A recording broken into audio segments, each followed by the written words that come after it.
கடவுளை நான் கேட்டேன், வாழ்க்கை எதை நம்பிச் செல்கின்றது என்று.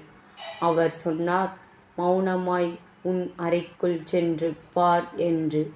அறைக்குள் நுழைந்தேன். மௌனமாய் அவை பேசின. சிந்தனையாய் மேற்படிவு சொன்னது, உன் எண்ணங்கள் உயரமாக இரு.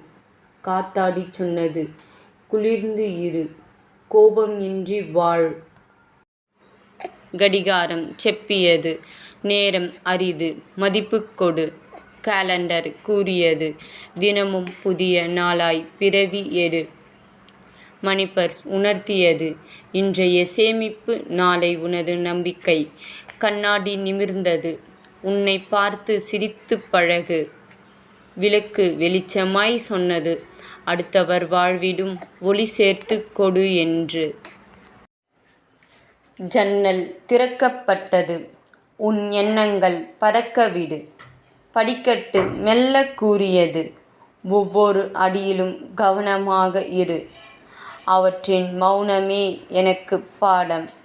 வாழ்க்கை எதிலோ அல்ல, நம்மை நாமே உணர்ந்தால் அதுவே வழி. நம்பிக்கை வைத்து நடக்கும் பொழுது உயர்வு நிச்சயம். மற்றவரையும் தூக்கி நிறுத்துவோம். நம்முள் ஒளி இருக்குமே, அது போதும். நம்பிக்கை வைத்து நடக்கும்போது உயர்வு நிச்சயம். மற்றவரையும் தூக்கி நிறுத்துவோம். நம்முள் ஒளி இருக்குமே, அது போதும். வாழ்க்கை நம் கையில். நன்றி, வணக்கம்.